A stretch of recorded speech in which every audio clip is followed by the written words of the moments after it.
I heard my truck start thunderously and then fade away. Jasper and Alice waited. Alice's phone seemed to be at her ear before it buzzed. Edward says the woman is on Esme's trail. I'll get the car. She vanished into the shadows the way Edward had gone. Jasper and I looked at each other. He stood across from the entryway from me, being careful. You're wrong, you know, he said quietly. What? I gasped. I can feel what you're feeling now, and you are worth it. I'm not, I mumbled. If anything happens to them, it will all be for nothing. You're wrong, he repeated, smiling kindly at me. I heard nothing, but then Alice stepped through the front door and came towards me with her arms held out. May I? She asked. You're the first to ask permission, I smiled wryly. She lifted me in her arms as easily as Emmett had, shielding me protectively, and then we flew out the door, leaving the lights bright behind us. Chapter 20. Impatience. When I woke up, I was confused. My thoughts were hazy, still twisted up in dreams and nightmares. It took me longer than it should have to realize where I was. The room was too bland to belong anywhere but in a hotel. The bedside lamps, bolted to the tables, were a dead giveaway, as were the long drapes made from the same fabrics as the bedspread, and the generic watercolor prints on the walls. I tried to remember how I got here, but nothing came at first. I did remember the sleek back car, the glass in the windows darker than one on a limousine. The engine was almost silent as we raced through the black freeways at more than twice the legal speed limit. And I remember Alice sitting with me in a dark leather seat. Somehow, during the long night, my head ended up resting against her granite neck. My closeness didn't seem to bother her at all, and her cool, hard skin was oddly comforting to me. The front of her thin cotton shirt was cold, damp from my tears streaming from my eyes until they were red and sore and they ran dry. Sleep had evaded me. My aching eyes strained open even though the night had finally ended and dawn broke over the low peak somewhere in California. The gray light was streaking across the cloudless skies, stung my eyes. But I couldn't close them. When I did, the images flashed all too vividly, like still slides behind my lids, and were unbearable. Carlyle's broken expression, Edward's brutal snarl, teeth bared, Rosalie's resentful glare, the knee-eyed scrutiny of the tracker, the dead look in Edward's eyes after he kissed me the last time. I couldn't stand to see them, so I fought against my weariness and the sun rose higher. I was still awake when we came through the shallow mountains and past the sun. Behind us now, reflected off the tiles of the rooftop of the Valley of the Sun, I didn't have enough emotion left to be surprised that we made a 3-day journey in one. I stared blankly at the wide, flat expanses laid out in front of me.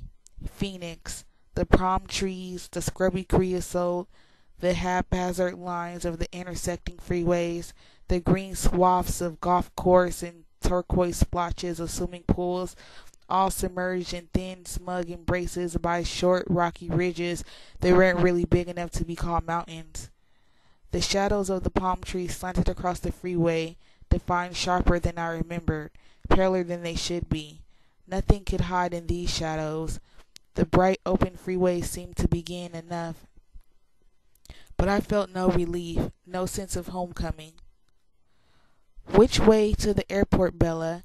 Jasper had asked, and I flinched, though his voice was quiet and soft, unalarming. It was the first sound, besides the purr of the car, to break the long night silence.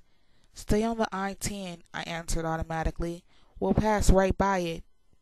My brain had worked slowly through the fog of sleep deprivation. We were flying somewhere? I had asked Alice. No, but it's better to be close, just in case. I remember beginning the loop around the Sky Harbor International, but not ending it. I suppose that must be when I had fallen asleep. Though now, as I chased the memories down, I did have the vague impression of leaving the car.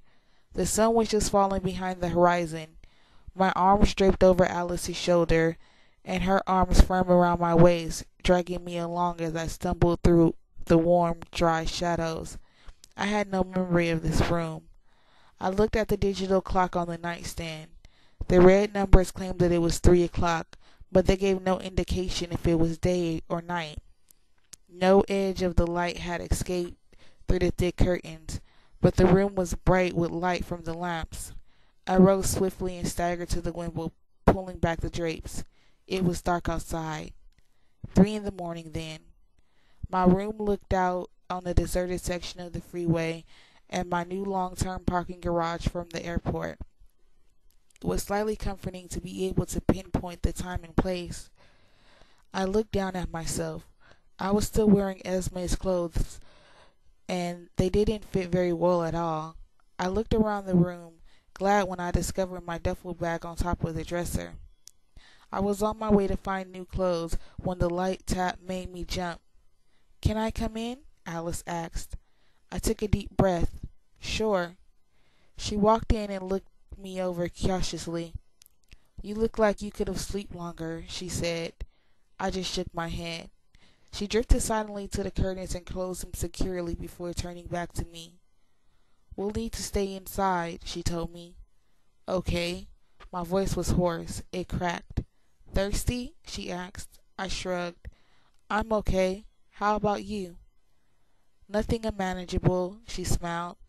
"I ordered some food for you. It's in the front room. Edward reminded me that you have to eat a lot more frequently than we do." I was instantly more alert. "He called?" "No," she said, and watched as my face fell. "It was before we left." She took my hand carefully and led me through the door into the living room of the hotel suite. I could hear a low buzz of voices coming from the TV. Jasper sat motionlessly at the desk in the corner, his eyes watching the news with no glimmer of interest. I sat on the floor next to the coffee table, where a tray of food waited, and began prickling at the bedside without noticing what I was eating. Alice was perched on the arm of the sofa and stared blankly at the TV like Jasper. I ate slowly, watching her, turning now and then to glance at Jasper. It began to dawn on me that they were too still. They never looked away from the screen, though commercials were playing now. I pushed the tray away, my stomach abruptly uneasy. Alice looked down at me. "What's wrong, Alice?" I asked. "Nothing's wrong." Her eyes were wide, honest, and I didn't trust them. "What do we do now?" "We wait for Carlisle to call." And should he have called by now?" I could see that I was near the mark. Alice's eyes flitted from mine to the phone on top of her leather bag and back. "What does that mean?" My voice quavered and I fought to control it. "That he hasn't called yet." "It just means that they don't have anything to tell us." But her voice was too even, and the air was harder to breathe. Jasper was suddenly beside Alice, closer to me than usual. "Bella," he said in a suspiciously soothing voice, "you have nothing to worry about. You are completely safe here." "I know that." "Then why are you frightened?" he asked, confused. He might feel the tenor of my emotions, but he couldn't read the reasons behind them. "You heard what Laurent said." My voice was just a whisper, but I was sure they could hear me. "He said James was lethal." "What if something goes wrong and they get separated?" "If something happens to any of them, Carlisle, Emmett, Edward," I gulped. "If that wild female hurts Esme," my voice had grown higher, a note of hysteria beginning to rise in it. "How could I leave with myself when it's my fault? None of you should be risking yourself for me." "Bella, Bella, stop!" he interrupted me, his words pouring out so quickly that they were hard to understand. "You're worrying about all the wrong things, Bella. Trust me on this. None of us are in jeopardy. You're under too much strain as it is. Don't add to it wholly unnecessary worries." "Listen to me," he ordered, for I had looked away. "Our family is strong. Our only fear is losing you." "But why should you—" Alice interrupted this time. touching my cheek with her cold fingers. It's been almost a century that Edward's been alone. Now he's found you. You can't see the changes that we see, we who have been with him for so long. Do you think that any of us want to look into his eyes for the next 100 years if he loses you?